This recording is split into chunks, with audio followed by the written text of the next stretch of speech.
Doktor Adel Bolbol Fernández tarafından yapılacak. Doktor Adel Bolbol Fernández, ESRI'de Advanced Analytics Bölgesel İş Geliştirme Müdürü olarak teknolojik ufuk tarama stratejileri, işletme ve endüstri çözümleri, kavramların ispatı, ticari bölge planları ve örneklemeleri geliştirmektedir. Kamu hizmetleri, ulaştırma, arazi bilgisi, savunma, denizcilik, havacılık, hava ve arkeoloji gibi çeşitli alanlarda mekansal veri yönetimi, analitik ve GIS danışmanlığı ile çalışma konusunda 15 yıldan fazla deneyime sahiptir. Adel, University College London'dan hareket ve davranışın anlaşılması üzerine makine öğrenmesi konusunda jeoinformatik doktora derecesine sahip olup, City University London'dan GIS'te master derecesi ve APM-PMI sertifikasına sahiptir. Aynı zamanda İngiliz Bilgisayar Topluluğu, Açık Jeouzamsal Konsorsiyumu ve Proje Yönetimi Derneği üyesidir. Son 15 yıl boyunca Adel, İngiltere, Amerika Birleşik Devletleri, Birleşik Arap Emirlikleri ve Mısır'da ulaştırma, savunma, kamu hizmetleri ve arazi bilgisi gibi sektörlerde jeouzamsal alan üzerine çalışmıştır. Adel yıllar boyunca Londra için Ulaştırma Bakanlığı, İngiltere Savunma Bakanlığı, Amerika Birleşik Devletleri Savunma Bakanlığı, İngiltere Hidrografi Ofisi, İngiltere Met Office, İngiltere, İrlanda ve İskoçya'nın kırsal ödeme ajansları, İrlanda ve İskoçya Thames Su Tesisleri, bölgedeki diğerleri arasında bulunan Abu Dhabi ve Dubai devlet kurumlarının birçoğu ve özel sektördeki çok sayıda kuruluşla ve çeşitli organizasyonlarla birlikte çok sayıda jeouzamsal teknolojinin konuşlanmasını, gelişmiş veri analitiğine ve yapay zeka çalışmasını yürütmüştür. Adel'in şu anki rolü, Advanced Analytics için Orta Doğu, Afrika ve Batı Asya bölgesindeki pazar ihtiyaçlarını ve gelişmelerini denetlemektir. Adel'in çalışma alanları arasında mekansal analiz, mekansal veri analitiği, makine öğrenmesi, veri madenciliği, hareket analizi, web GIS, mekansal veri altyapıları ve mekansal bilgi standartizasyonu yer almaktadır. Konuşmasını yapmak üzere davet ediyorum.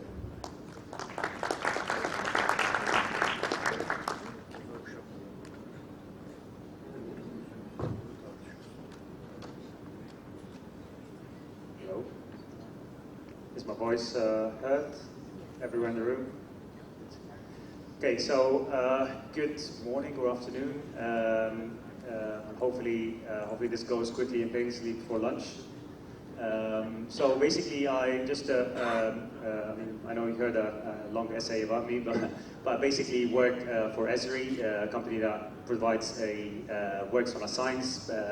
Basically, we lead a specific type of science that is kind of commonly used across industries, not specific industry, but across all industries, which is geographic information systems, which is called different names, such as location intelligence, spatial analytics, and others. So I kind of work with a covered region for disruptive technologies and everything to do with, again, AI, IT, and big data analytics. So my talk is pretty much kind of touching on these points with regards to sustainable development goals set by the UN. Okay, I know, like I'm talking to civil engineers, and this might be a foreign topic to some of you, might be very, very kind of common knowledge for some of you, but maybe giving some context on GIS and what it is, or what is location intelligence, to be specific. It is basically working with all layers that we've got in our environment, everything that we've got, into one map, working on it across the maps, doing analytics based on that, adding the temporal domain, the time, into the whole continuum in order to devise useful analytics for monitoring, planning, designing, and implementing. So in a nutshell, what GIS does is that it helps us identify problems from patterns that we've got in our data. It helps us monitor changes, so changes across salination, for instance, erosion of coasts, other aspects. It also helps us manage and respond in real time by, for example, tracking people, tracking hurricanes or natural disasters, and trying to allocate the right help to the right people in the right places. As well as performing forecasting, so understanding based on my previous data, running lots of trend analysis in the past in order to inform the future. As well as setting priorities, so based on all the data that I'm working with here, which I'm going to go into in a bit, is setting priorities, seeing what matters the most for me as an organization, as a country, as a government, and setting these priorities in order to prioritize what I'm going to start working on. And finally, understanding these trends, understanding how they kind of oscillate, how data changes and reoccurs over time, over and over again, and try to extract and tease out these trends and try to present them and analyze them, and then basically go around all this cycle again. So, touching on the most important thing, which is data, which is something that we all work with. We have it today a lot. Williams Edwards Deming is basically an American statistician in the past that kind of set all the rules for how we collect statistics and census around the world. Basically, his point is basically that data devises everything. We are today in the data-driven age. We kind of use data to kind of inform all the decisions that we've got. So data is a main pillar in today's societies and today's organizations.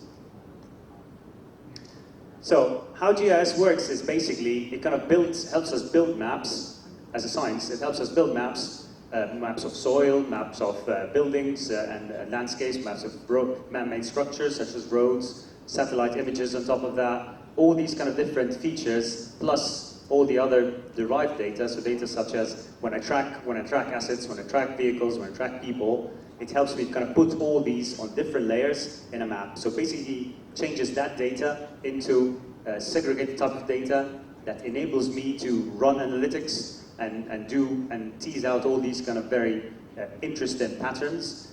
And therefore, I don't just have these patterns and just keep them to myself, but I want to reveal these to people within the my organization, people within my government, get governments to talk to each other. I get as well the governments and organizations and countries talk to their public, to their citizens, to their students, to their NGOs, and so forth. So this is basically the continuum of how GIS works. So moving up from that, basically how we try to enable that as a software company. We're a software company, again, sorry, maybe I didn't mention that, but we're based out of California. We kind of been building maps for the past 50 years now, so 50th anniversary. We are pretty much everywhere in the world. But what we do is, with our software, is we try to kind of harness the power of location in data and avail that through different types of spatial analytics and avail that to people to work with them, to empower them in their jobs, to empower them in decision making. And how we do this is that we try to leverage very much web services to have everything on the web, either local web, obviously, or external web, or hosted on a cloud somewhere, or hosted in a cloud in your own country, in order to kind of move and communicate this data and this analytics and the outcomes through individuals, teams, departments, organizations, and so forth. So it's a distributed type of seeing the data and sharing the data across organizations. Now, the word I think that I've heard out of the Turkish there was WebGIS, which is basically what we try to capitalize on. An example of a very simple WebGIS is Google Maps, for instance. We all work with it. We already know how to deal with maps. We already know how to navigate, search for things, and draw correlations on a map. We're very geographically savvy. Unlike in the past, if you think 20 years ago, people using a digitized map was only restricted to engineers or people that are doing urban design and so forth. Today, not only we have the capability to have maps online, not only we have the capability to digitize these maps and have everything on the digital world, but we also have the capability of connecting big organizations together to share data and to inform their decision-making process in a way better process. So we've worked with lots of government around the world. I mean, this is a snapshot of an examples of bigger initiatives that we've done. So we basically try to work with the UN on trying to touch on the Sustainable Development Goals, but from a perspective of a countrywide vision. So what we try to do with every country is work with the institutions in all the country, try to get them all to collaborate the type of data or share the type of data that they've got, so as everyone has access to it. Not necessarily all the data in the organization. No organization in the world is going to share everything. No organization in the world would want to share in the first place unless they see the incentive of it. Why am I sharing this data? Why, as a transport authority, would I let my data out, or let some of my data out? That's because I see the benefit out of it. So we capitalize on that by building. We've built a lot of web portals through which these governments, Mexico, Palestine, Ireland, UAE, Colombia, Philippines, and so forth. These portals are web portals online. You can go through the open data initiatives that all these countries have. We enable them to share the data, their geographical data or non-geographical data, in a very easy way to navigate the data and draw correlations from that data. Not just that, we enable applications, very intelligent applications that have AI in them, have machine learning in them, have other types of disruptive technologies kind of working with them to analyze that data on these portals. So it's not just a repository of data, it's more of enabling these organizations and people in the community to deal with that data, use it, and inform the decision making. So these are what we call open SDG data hubs. These data hubs, basically, they're led by the country and managed by the country. So on a country level, an organization usually manages that data hub, tries to get all the different ministries or all the different departments to collaborate the right type of data in order to address different SDGs that were presented previously by Ali in the previous presentation. All these SDGs need to be monitored. In order to monitor these SDGs, we need to have better understanding of what data is there for me to kind of try to build the processes to monitor these SDGs.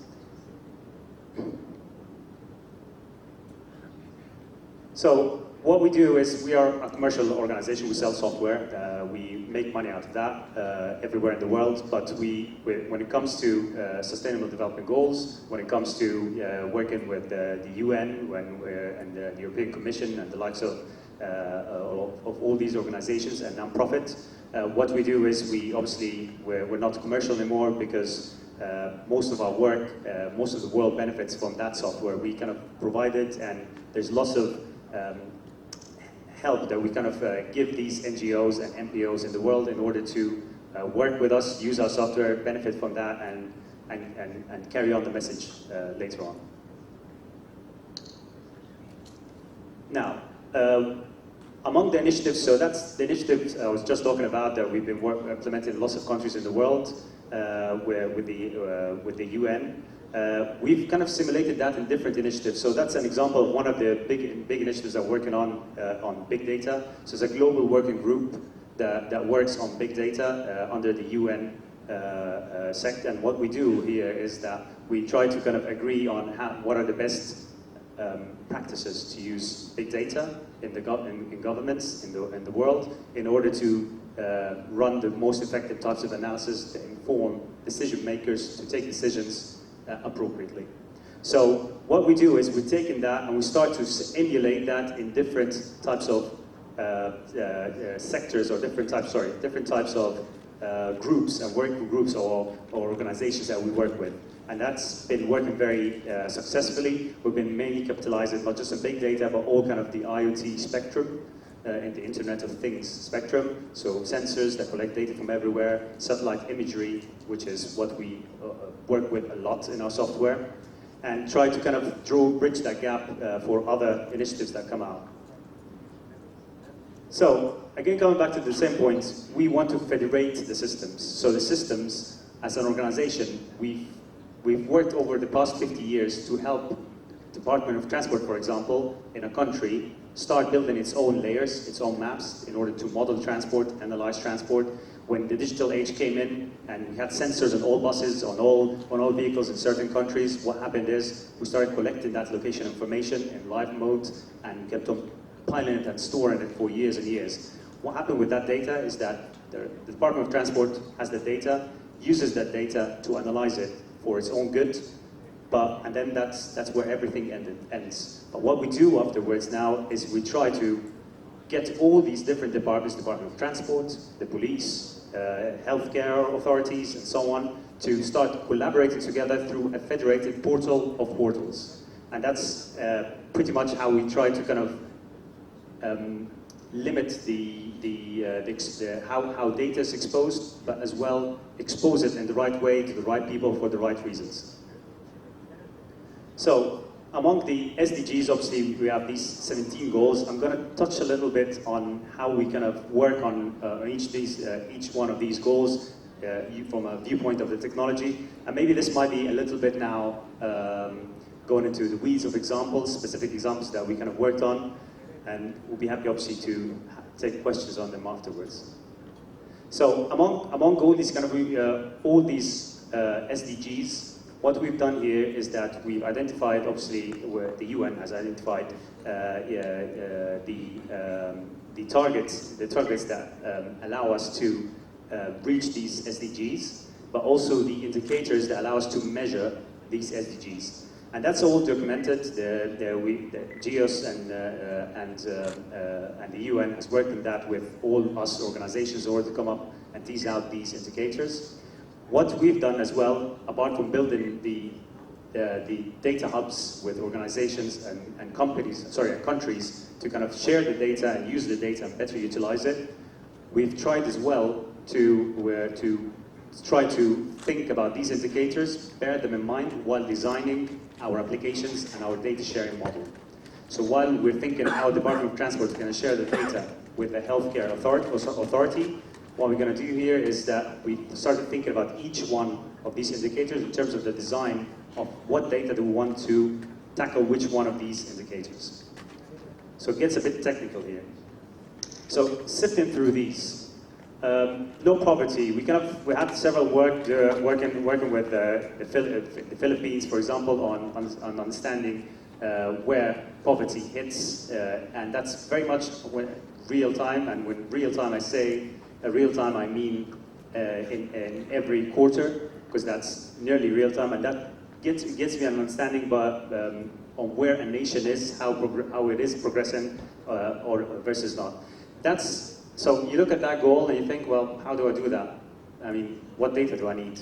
And that's our entry point. This is how we design the whole process. So we go across the Ministry of Economy in Philippines. We tease out data, quarter-annually data that comes out.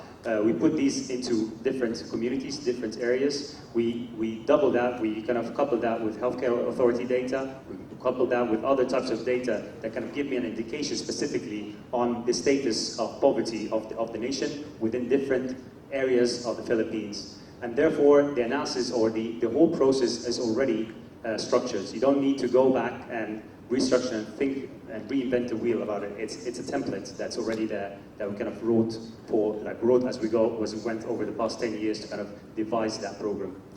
Other examples here are, again, in Ireland, and understanding the poverty line and how which areas are kind of falling below the poverty line and above it, and that kind of renews itself based on certain temporal cycles that we have during the year. Zero hunger, which is a second goal, we've worked a lot with crop rotation projects around the world, so seeing what kind of indicators, what types of crops that consume the most amount of water, most amount of produce the most amount of nitrogen, and so forth, and trying to optimize that crop yield rotation aspect of vegetation. But food supply is another example. Another example is healthy food access. So understanding from authorities, from the municipalities and countries, we try to identify where fast food or high-calorie food is located. And out of that, we start drawing service areas, which is basically a drive time from clusters of these areas. And out of these drive times, we start understanding a bit more, overlaying, that data with other socioeconomic data of understanding what type of genders, what type of age groups, what type of socioeconomic segmentation do we have is mostly affected by these specific establishments. An example here about zero hunger that we kind of worked with recently was using drones. So how we usually work is we use satellite imagery in order to scan the world, but not just scan the world. We interpret the scans that we have into vegetation levels, into moisture level of the soil, into identifying structures and so forth. But the problem with satellites, if you work with satellite imagery at all, is that first of all, it's very expensive. You have to pay a lot for taking an image of a small part of Cyprus. So what we do there is that we want to leverage technologies such as drone technologies that we've been working with a lot aggressively lately.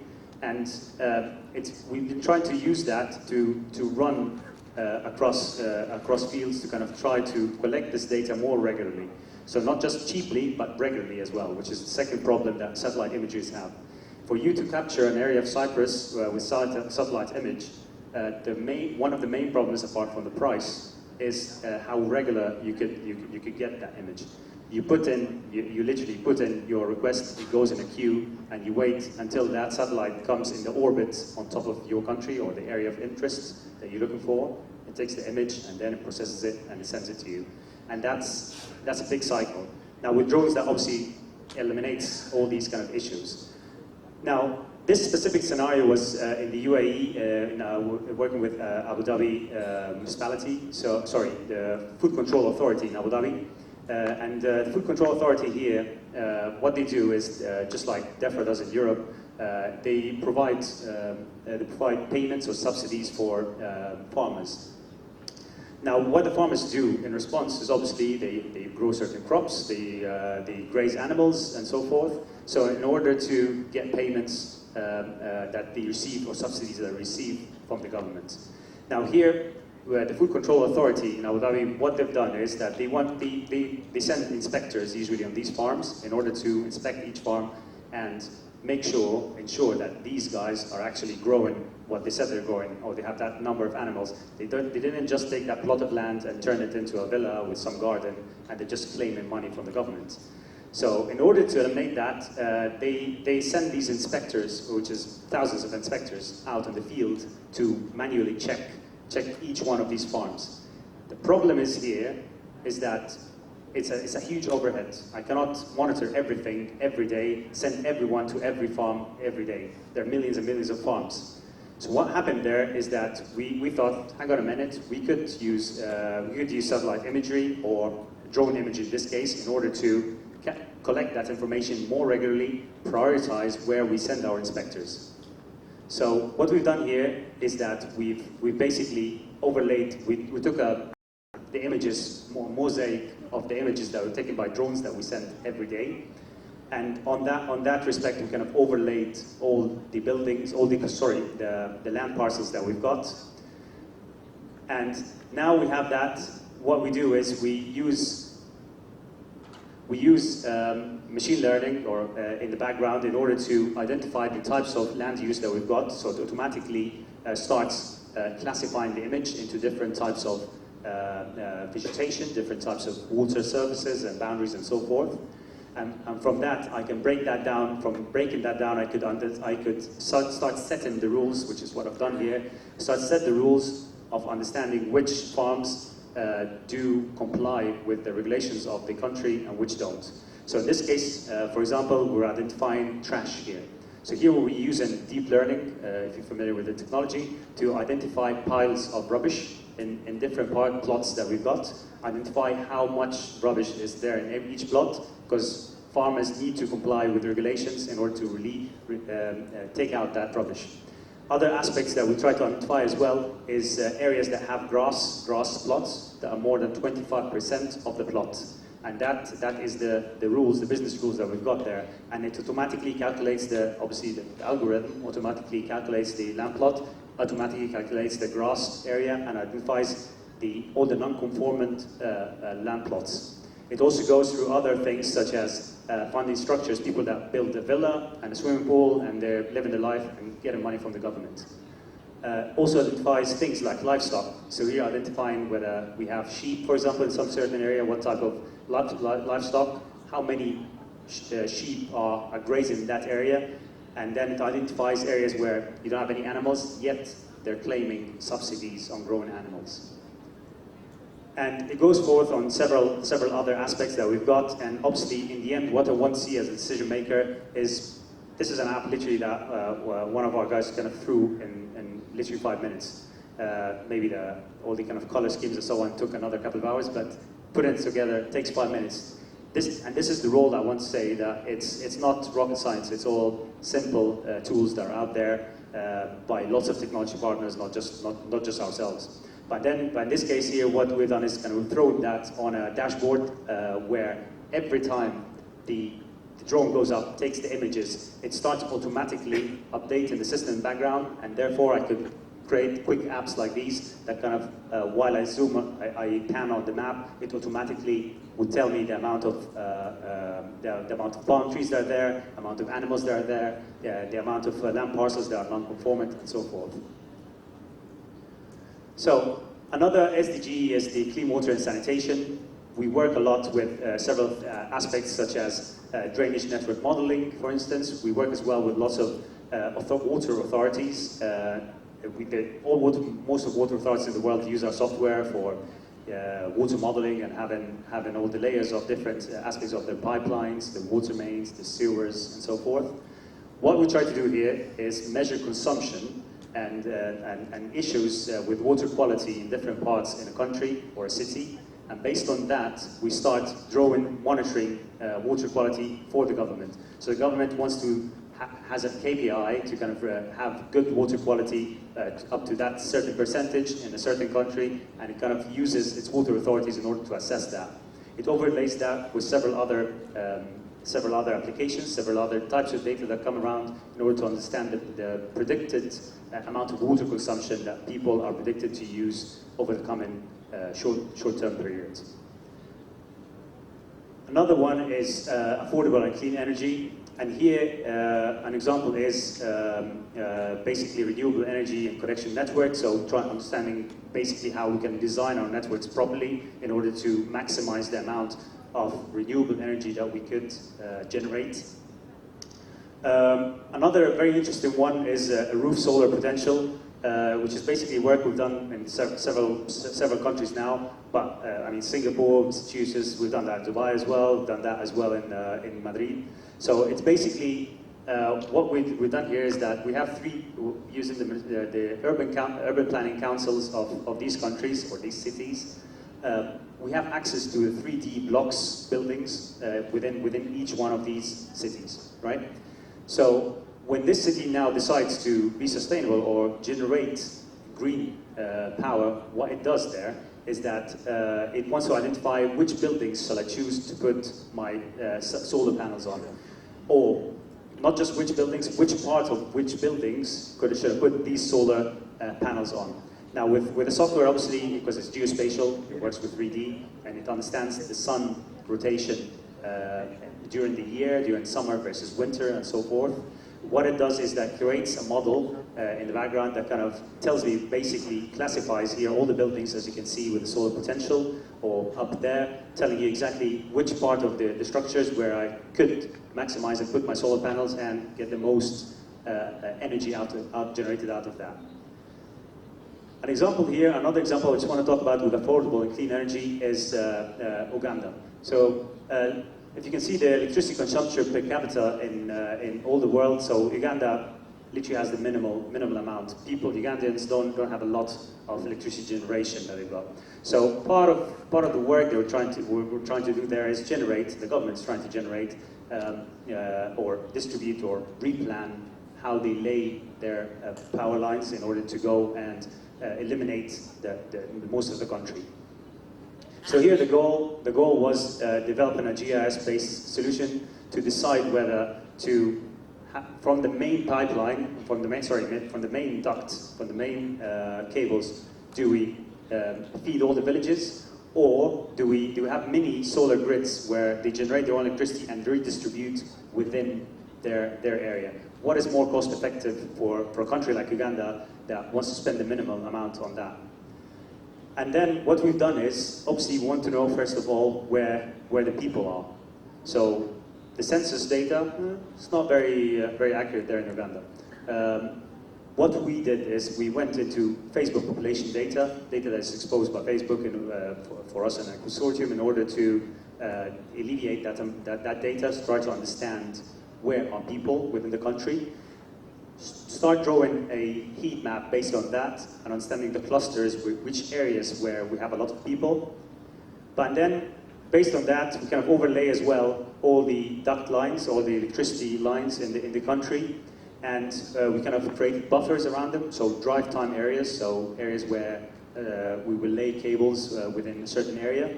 But based on that as well, we kind of overlay Facebook data to see where these clusters of people are, and we start doing some rankings based on grid connections and the amount of money per dollar, so amount of cable per dollar that we will lay, and in terms of the whole work, and therefore giving me a matrix of giving me an understanding on a ranking of which type of solution do I have in which type of part of the country.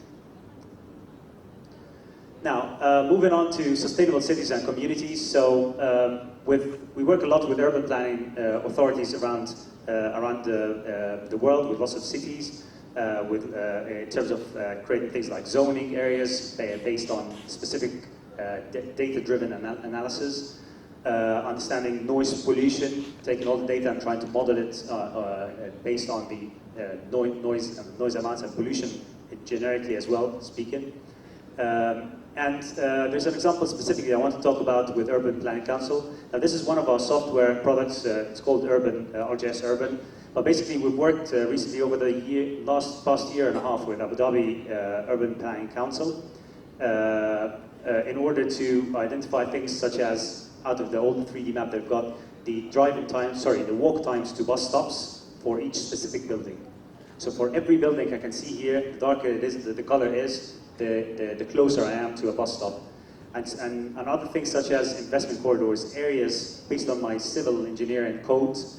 What I do here is I try to understand the land mix between commercial versus residential in certain corridors, main corridors in Abu Dhabi. And based on that, we help the government try to change the code slightly in order to maximize the amount of movement and investment that you can get from the urban planning perspective. Another thing is as well designing things such as while buildings are being built, as you know, that country kind of grows exponentially. They build a lot, but in order to bear in mind as well other things such as how close I am to police stations, how close I am to transport locations. It kind of helps very much push the agenda of minimizing the driving time, something that we just mentioned in the previous presentation. Everyone drives there. You want to change that. You want to change behavior, and you cannot change behavior without having very well understood analysis that goes behind the scenes. Otherwise, people are not going to find it convenient, and they will say like, I'm not going to make a big difference. So you need to incentivize that by using technology, and that's the lesson that we kind of obviously have learned a long time ago, and we're trying to implement that as much as we could.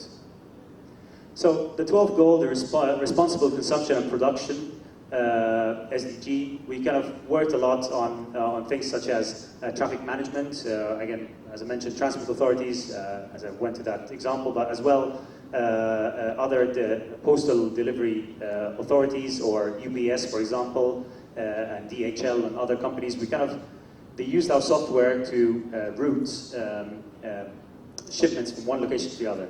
If you have 1,000 warehouses to 1 million deliveries, and you need to work out the optimized route from origin to destinations across all these numbers, this is basically one of our kind of algorithms kind of works that out for these companies in order to minimize the amount of transport that these guys do.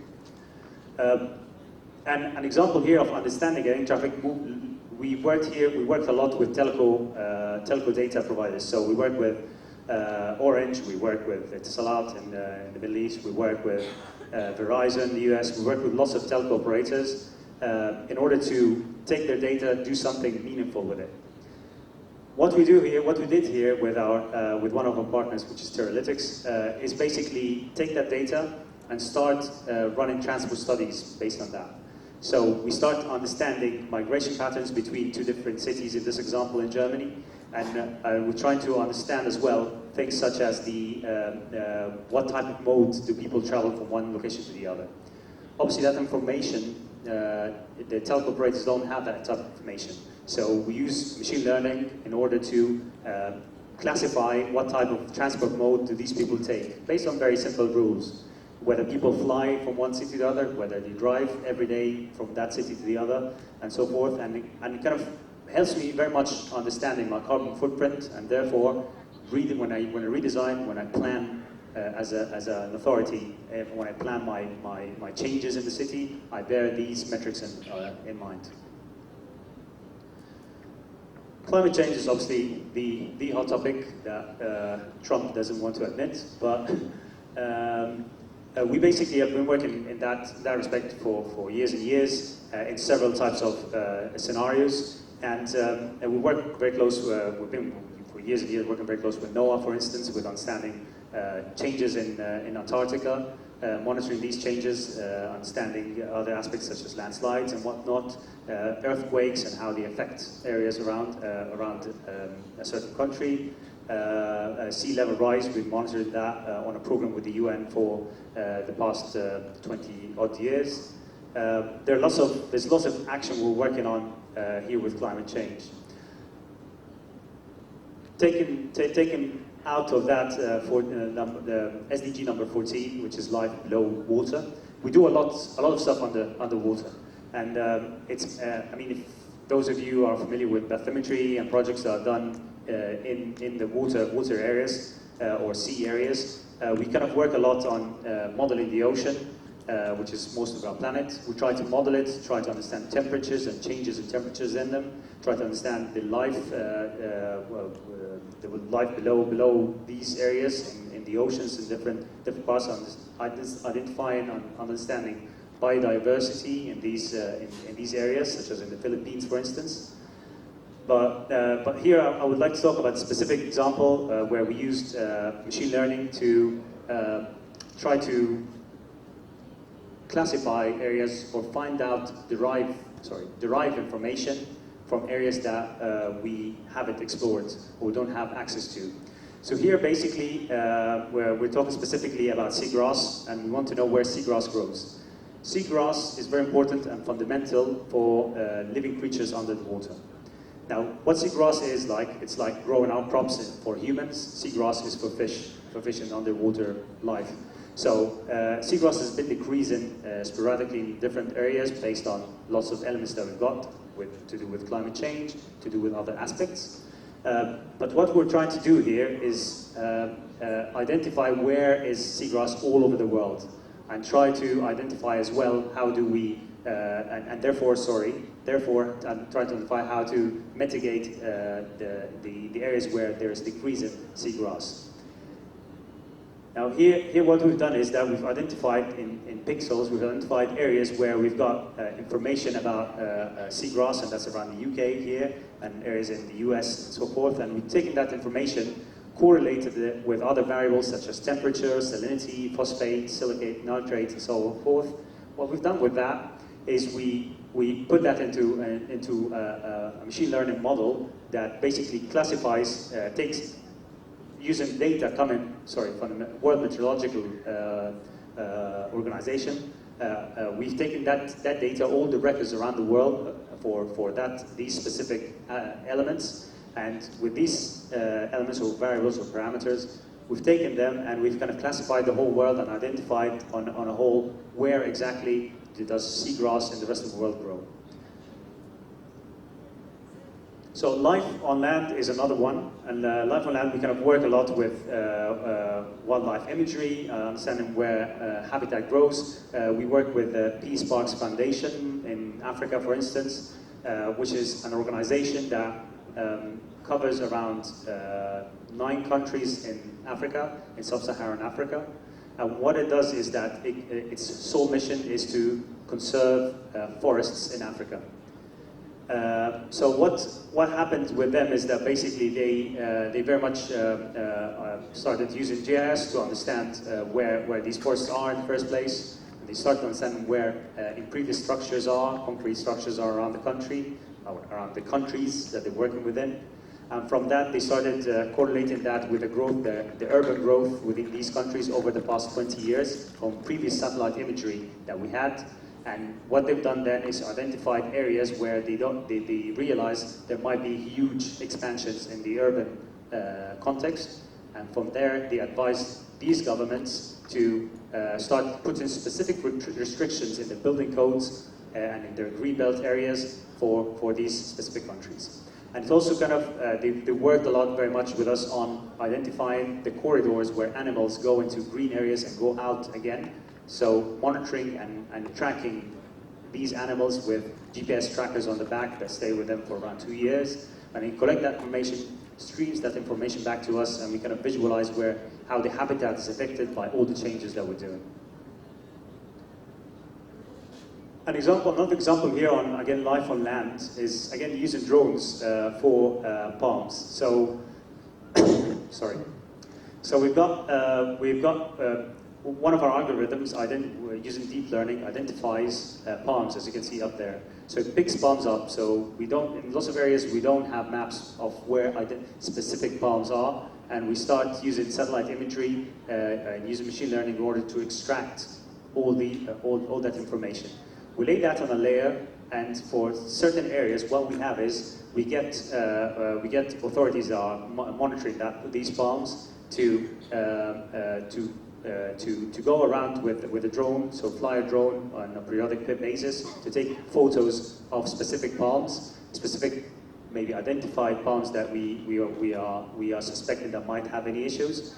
But not just that, doing these rotations and teaching the machine basically the different types of diseases that might be viewed on image. So we classify the image, identify specific features of the image, and try to match it and classify whether it's got any one of these diseases. And as such, you can see up there, you can see the type of palms, the different palms that are infected or are possibly infected, and the ones that might be a so-so chance, and the ones that are totally fine. And what that comes back with around, I mean, I'm not going to lie to you, 81% accuracy. So it's not a huge accuracy, but it's not a low accuracy by any means. 81% is good. 81% tells me that I can send the inspectors to specific areas to monitor them rather than sending, again, 1,000 people around to kind of monitor everything every day. So another aspect is, one important aspect, and I'm close to the end here for your relief. But one of them is on the SDG number 16 is about peace and about basically making sure that we have a strong institution that enforce peace within communities and within countries. So we've worked a lot with in lots of areas. So an example here is the marathon view sheds. So helping police forces identify areas where people are running in marathons have most exposure from areas around where the marathon route is. So that visibility analysis, I mean, talking technically, is a simple thing to do with an algorithm we've got, because you have 3D models of this city, and we have the route and the road. All we have to do is understand the visibility analysis, which is an algorithm that we have as part of what we work with, that kind of identifies automatically the polygon, the area of interest where I have to put my police forces. We've worked with Boston Marathon, if you remember the event that happened shockingly several years ago. Ever since that shooting that happened in Boston Marathon, we kind of worked with them very close to not just resolve the crime itself, but as well monitor the event every year, identify the right places where we should station the right police authorities in. So this brings me within this to, again, the telco operators, because again, we work with them very closely. Telco operators have a lot of data.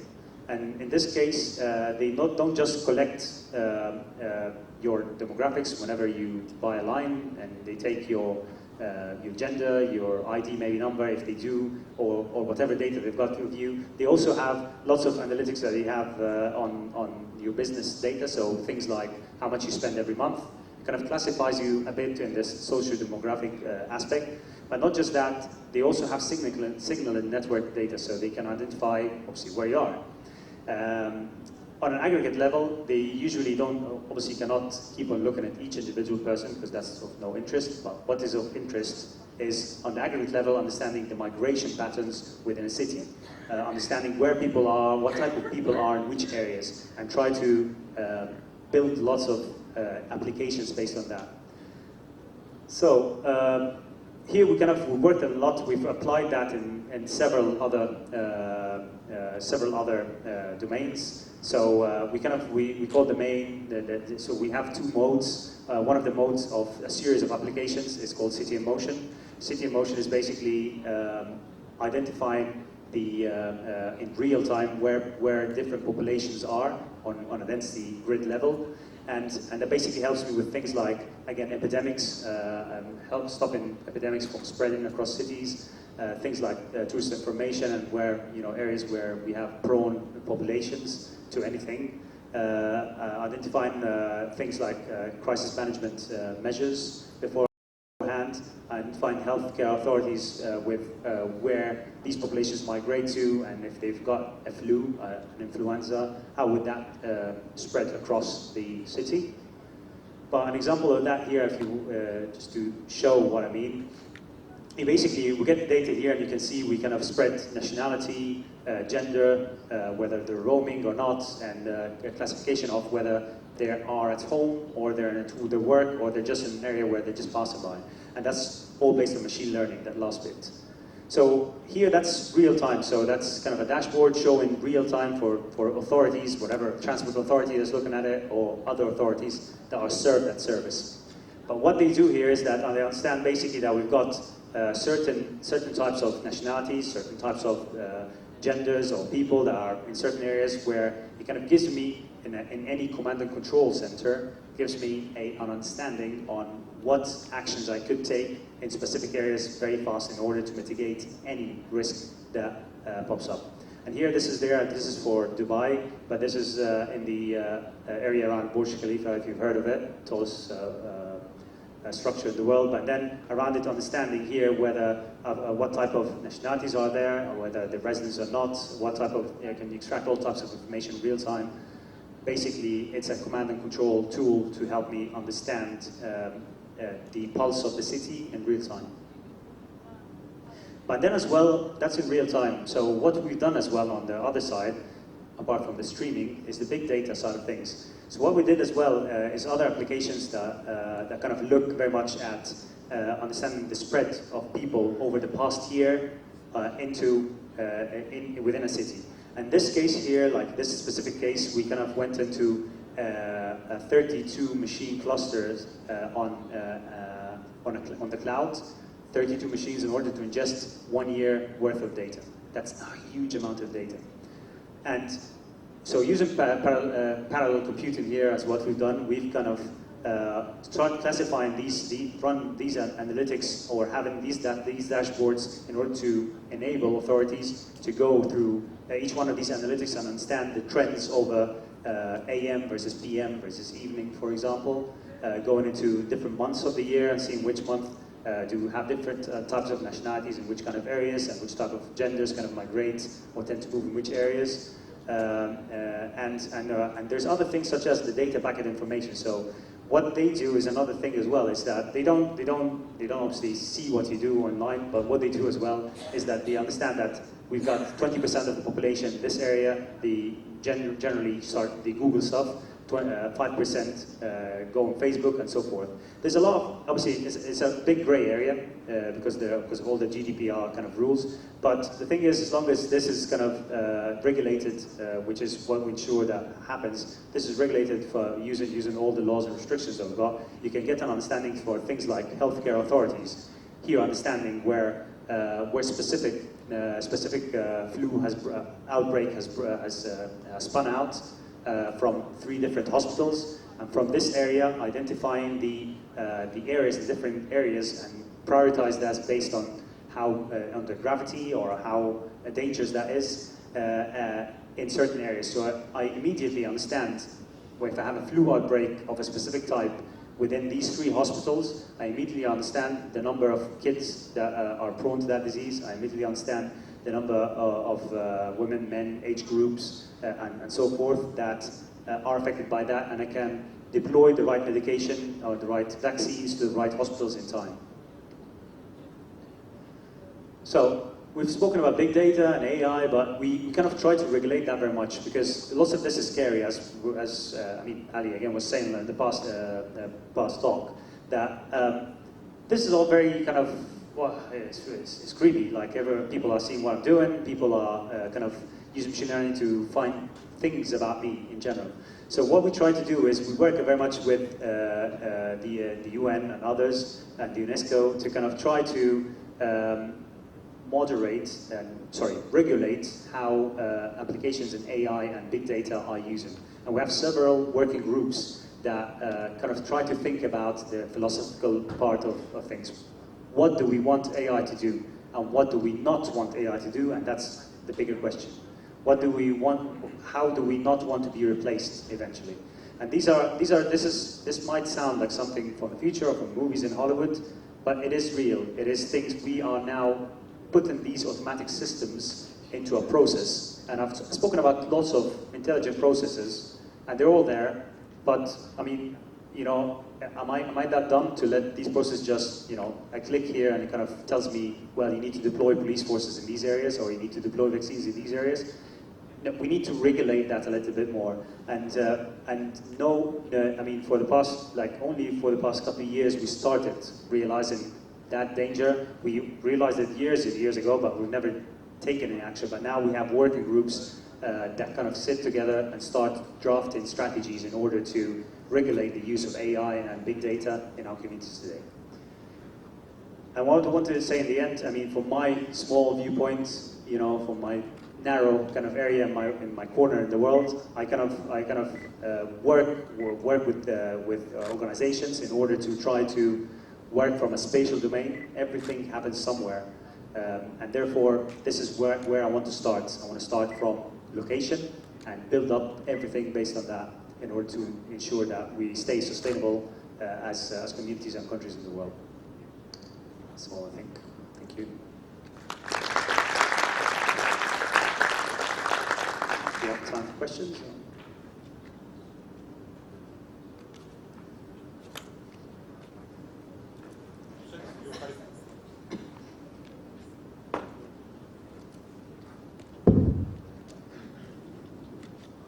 Hi, Adel. You said your company is based in California? So yes, we're based out of California, but obviously we operate based out of California is in the headquarters, but we have a lot of offices everywhere in the world.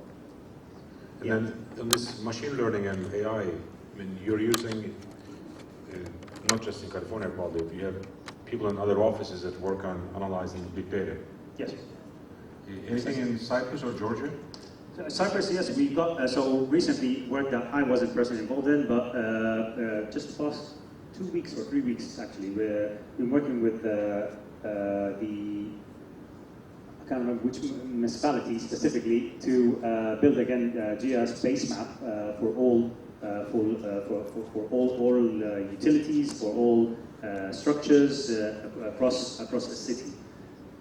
Forgive me, I can't remember details now, but I could find out. But we work in Cyprus, and we've been working in Cyprus for years to kind of not just on the sustainable development side of things, but as well with authorities to kind of build their maps, try to locate their assets and all the kind of the other aspects that we work with.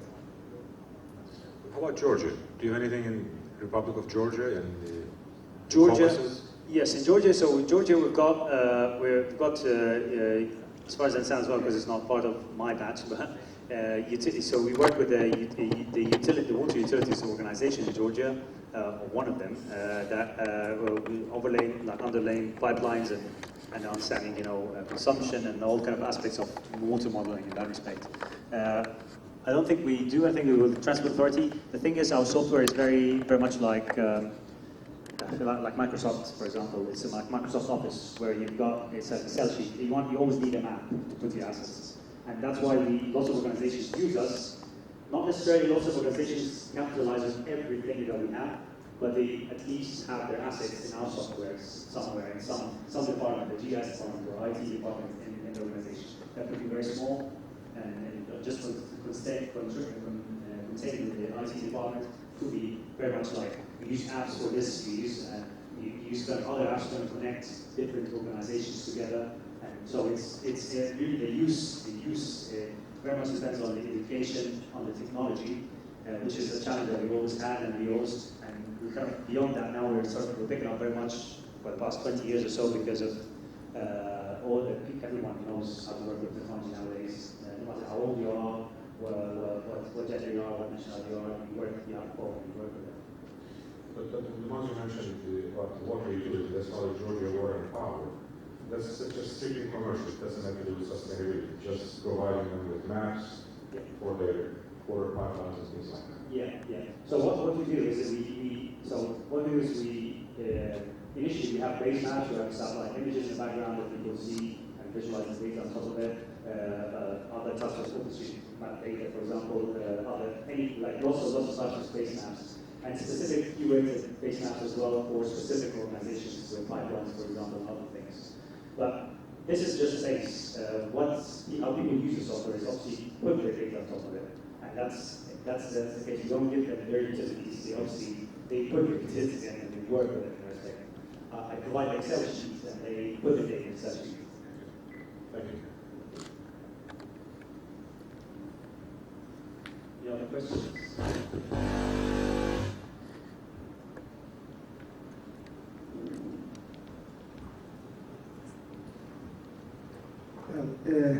Thank you for that systematic step-by-step presentation.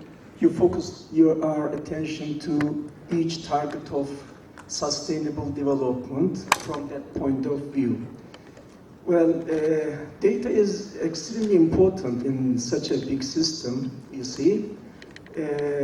What about such a thing? Well, using machine vision technology, camera shots, drone shots, can monitor crops growing, animal movement, but how about human? For instance, in the example you said, Burj Khalifa in the region, well, interpret the data, gather, and then, well, for a sustainable city transportation, for instance, at that instant of time, whether which public transportation is needed or private. Well, do you mean today, well, using mobile phones, it is possible to follow human. But as we see in science fiction films, do you mean in near future gonna have a chip as ID, and then, well, that chip will communicate with satellites, etc., and then someone monitor us at any time simultaneously. Is it in the near future such a thing? I think I can make predictions, obviously, like anyone can do. But from our viewpoint, at least, you don't need to get chipped. You're already monitored everywhere. You are already monitored via your activity online. You're already monitored via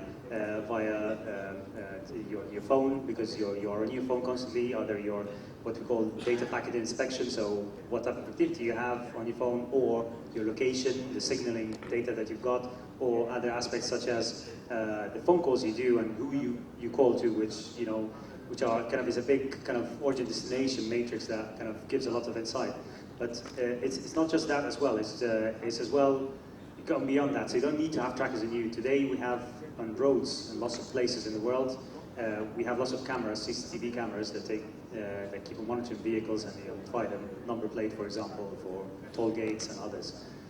This technology is already kind of monitors crowds, tries to understand the number of crowds in lots of locations. We've worked a lot with transport authorities and in order to identify a number of crowds coming out of the stadium, areas where you get lots of congestion, where possibly you might get deaths and people kind of being run over because of overcrowding.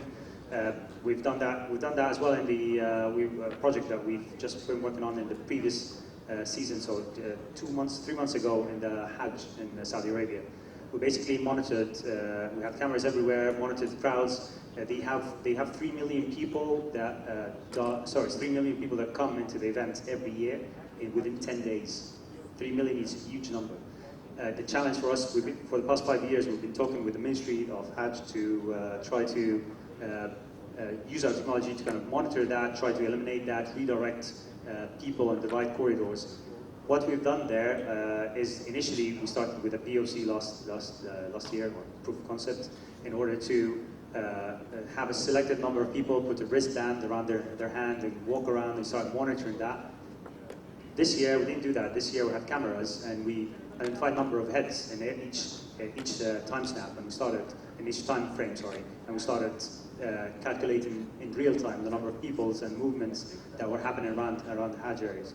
So we already are tracked, whether we like it or not, in lots of ways. It's just regulating what information do we need to use versus information that we are not allowed to come across. Not information, but it's the deduced information. Not the actual data, because the actual data is there, it's always going to be there, but how to produce information products that conform with how we view our privacy to be contained in the right way. And these are the rules that we don't know. I mean, both you and I could disagree, for example, in saying, well, there is a bomber that will come across in Cyprus. We know is going to come from this area, and he's going to do so and so and so. Do we track every person in order to stop that from happening? Or no, we shouldn't do that because that's invasion of privacy. We all disagree about that. We wouldn't know whether to be pro or against. And these are the rules that we need to kind of put in a code, if you may, coming from a civil engineering background. But we need to put rules for that, and rules that are dynamic, that will change periodically. Because 5 years ago, there were certain social aspects that were very acceptable. Today, they're very different. We don't accept them at all. So this is a living document that needs to keep on changing constantly. Again, for AI, for big data, for all kind of these disruptive technologies that we're just starting to learn about. Thank you.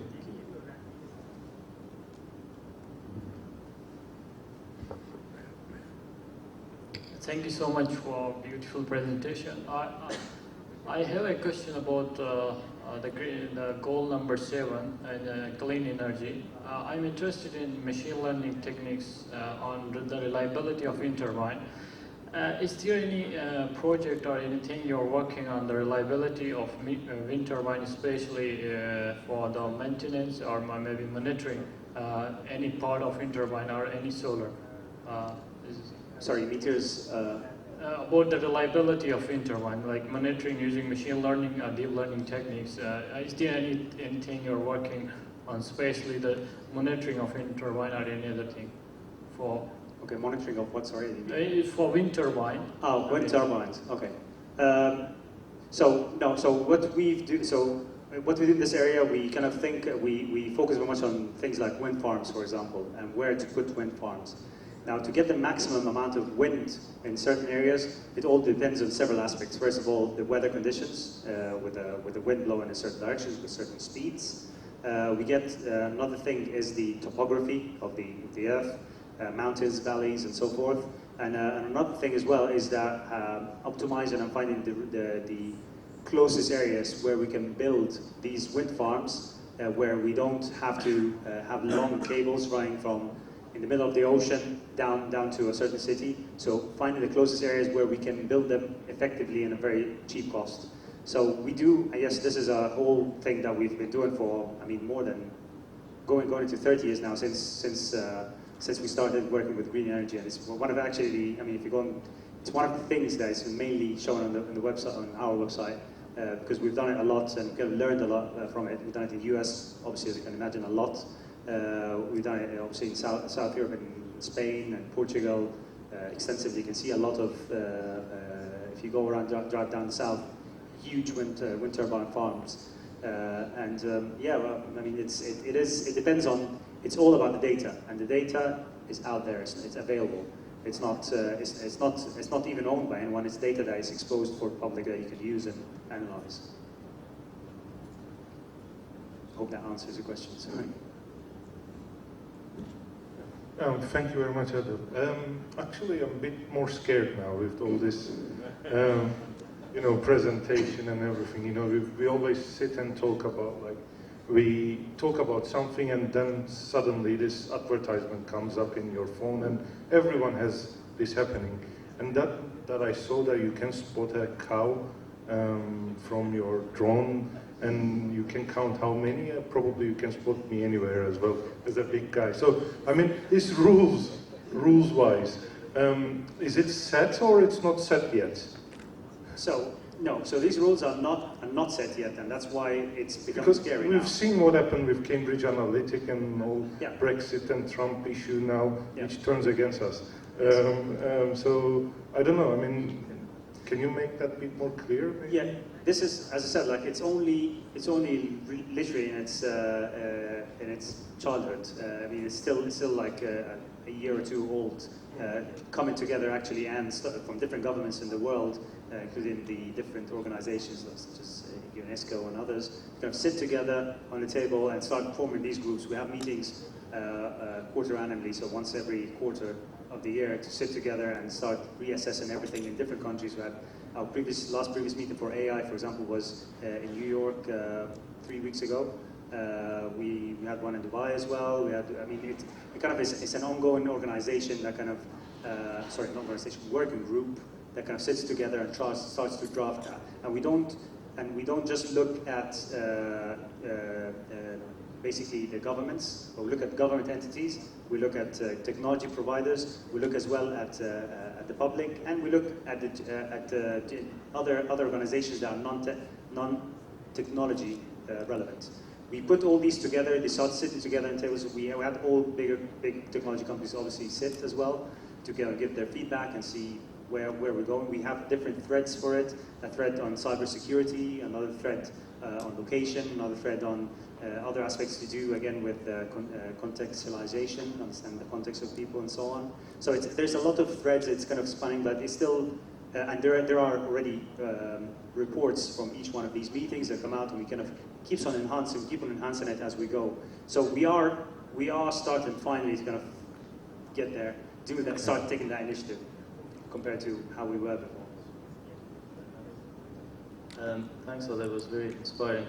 We, in our Singapore office, we tried to do a few projects for smart urban systems, where we kind of came up with a network of sensors for a pilot kind of urban development system, and to try to understand the users, to utilize these data in a healthy manner, to be able to develop an urban environment that is addressing a very specific requirements of the end users based on the data that we collected. And then we were thinking of like driverless cars, and if the AI, like imagine Siri can decide everything for us and even make judgments for us. And we were thinking that one of the typical questions that comes up with AI is its judgmental calls, like if the car is going on a bridge, and then there's a bunch of kids all of a sudden coming blocking the way. So what would be the judgment for the AI? Would it drive off the bridge to the sea or something and put its own passengers at risk, or hit the kids?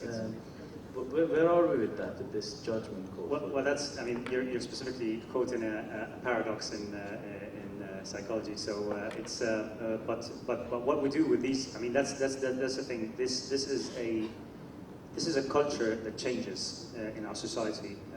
I said, like, today we could say, just hit the kids.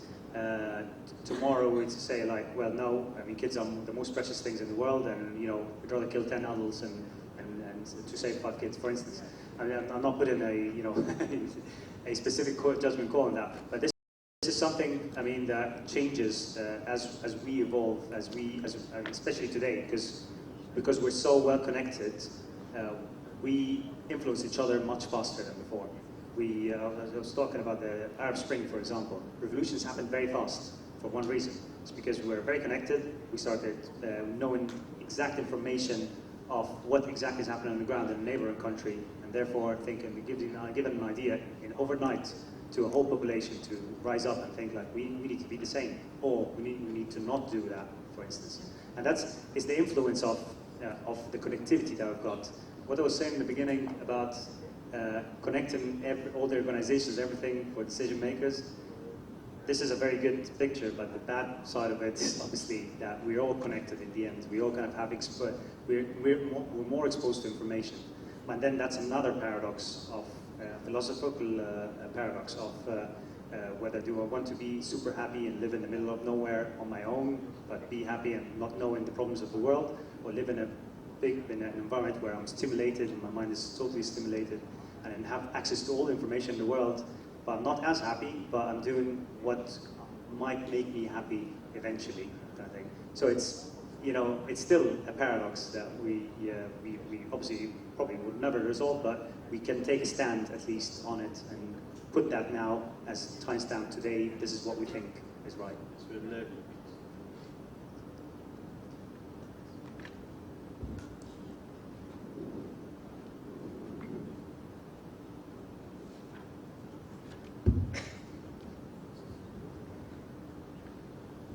Hello. I wanted to ask if I needed specific information about, let's say, Cyprus. So if I want to find SDG15, but specified to Cyprus the way you showed it on the slides, can I do that? So, yeah, I mean, so what I was talking about is that we've done that in examples in countries, specific countries in the world, because the government has taken the initiative to do that. And that's always a kind of a political debate whether the government needs to be committed.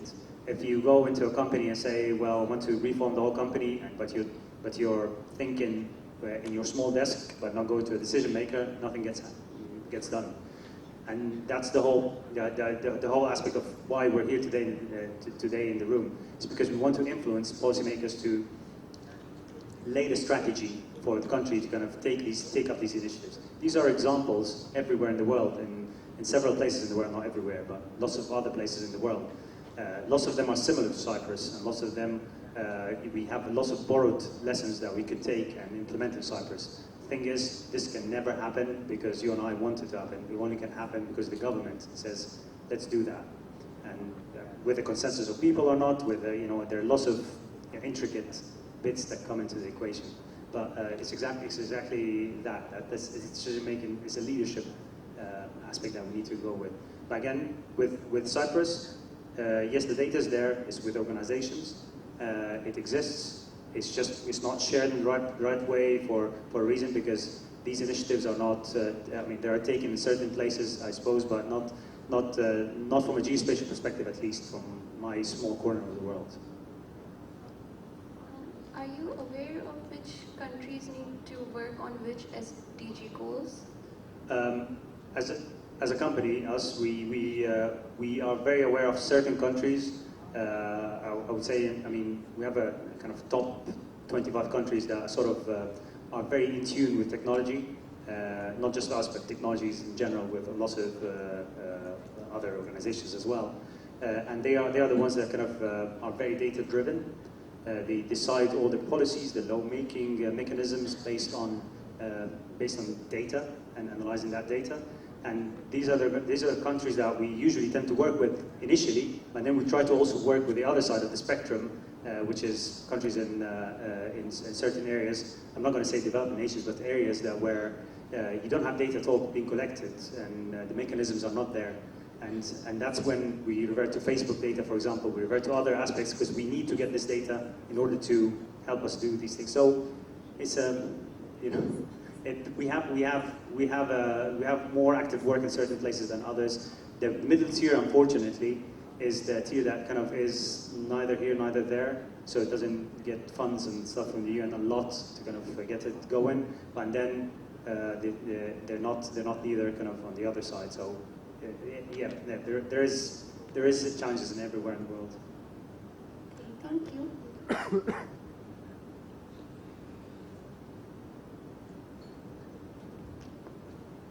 In terms of the list of countries and SDGs, the UNDP website, they have the list of countries and their priorities. Yes. Yeah. Sorry.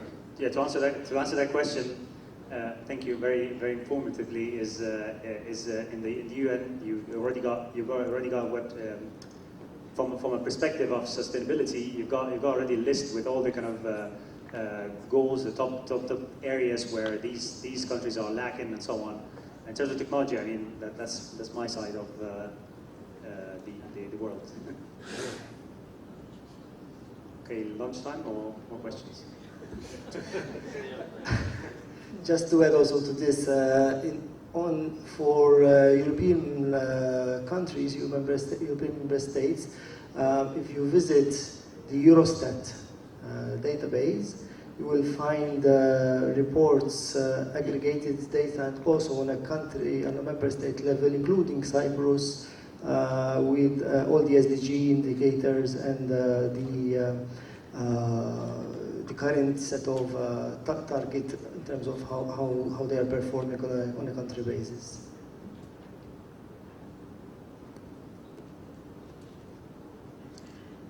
Yes, I also sorry to elaborate on your point.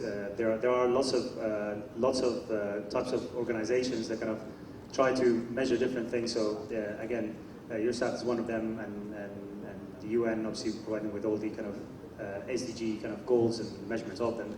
But as well, there's also public websites that kind of have gathered that data in lots of different ways. The data is available everywhere. There's no shortage of it. That's what I want to say.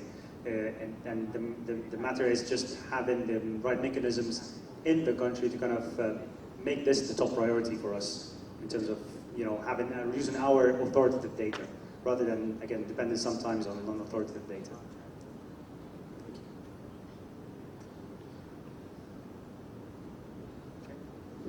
Okay, thank you very much.